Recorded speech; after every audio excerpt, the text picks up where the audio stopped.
Perkenalkan, nama saya Vincentia Yosifamisa, mahasiswa Prodi Biologi pada Universitas Timur.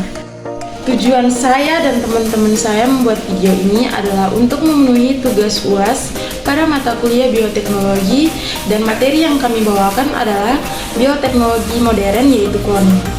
Materi yang kami bawakan memiliki 4 topik utama, dengan setiap topiknya memiliki masing-masing pemateri.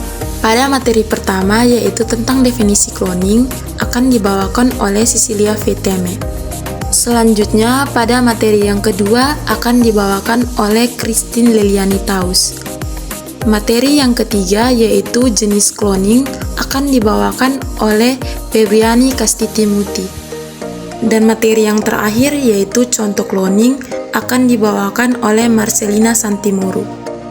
Namun, sebelum beranjak ke topik pembahasan utama pada video ini, kita perlu tahu apa itu bioteknologi modern dan kaitannya dengan cloning. Jadi, yang dimaksud dengan bioteknologi modern adalah sebuah aplikasi bioteknologi yang melibatkan rekayasa genetika atau teknologi yang lebih canggih untuk menghasilkan produk yang diinginkan. Rekayasa genetika itu adalah proses modifikasi atau manipulasi sekuen materi genetik suatu organisme. Sementara itu, bioteknologi memiliki kaitan yang sangat erat dengan cloning. Hal ini disebabkan karena cloning adalah salah satu penerapan bioteknologi modern yang melibatkan penggunaan teknologi untuk pembuatan salinan identik dari organisme atau bagian organisme.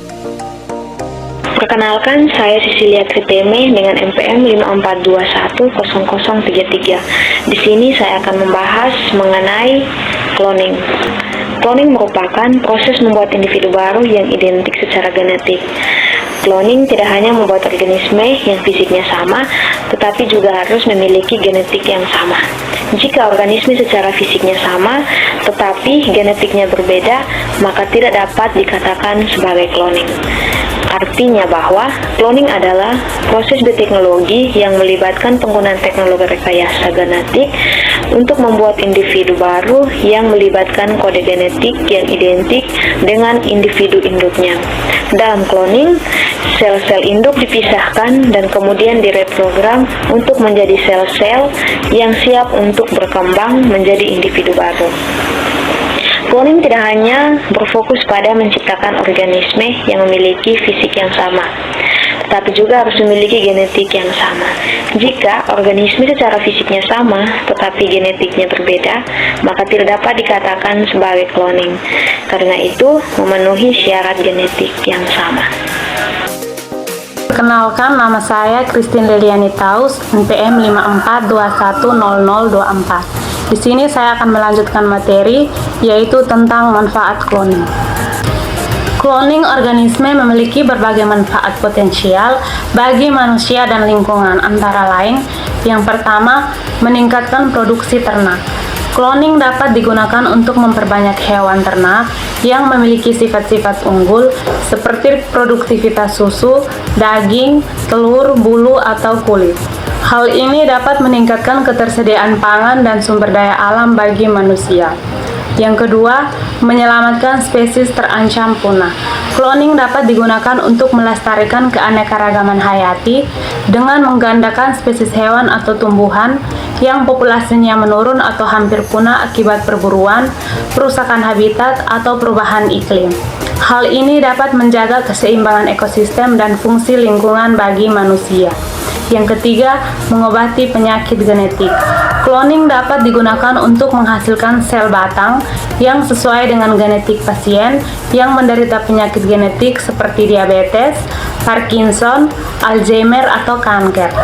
Sel batang ini dapat ditransplantasikan ke organ yang rusak atau tidak berfungsi untuk meregenerasi jaringan dan mengembalikan fungsi normalnya. Hal ini dapat meningkatkan kualitas hidup dan kesehatan bagi manusia.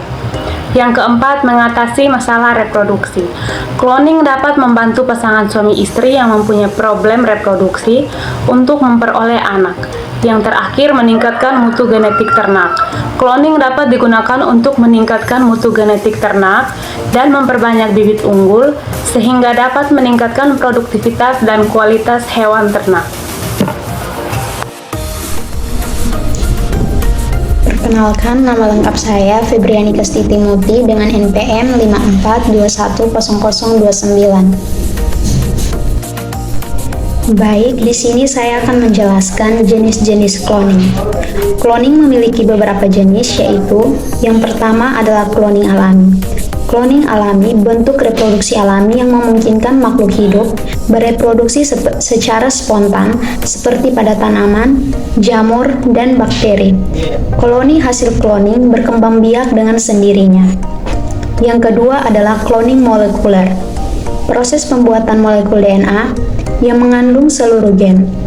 Cloning molekuler dapat digunakan untuk mengamplifikasi fragmen DNA yang mengandung seluruh gen, serta memperkuat sequence DNA seperti promotor, sequence non-coding, dan DNA yang terfragmentasi secara acak. Yang berikut adalah cloning organisme. Proses pembuatan organisme multisel baru yang identik secara genetik. Cloning organisme dapat dilakukan dengan menggunakan sel non-embrionik dan telah digunakan untuk menghasilkan klon hewan seperti biri-biri, kambing, sapi, dan tikus. Cloning memiliki manfaat positif, seperti membantu pasangan suami istri yang mempunyai problem reproduksi untuk memperoleh anak, meningkatkan produksi ternak, dan melestarikan spesies yang terancam punah. Namun, cloning juga memiliki resiko dan kontroversi etika yang perlu dipertimbangkan dalam penggunaan.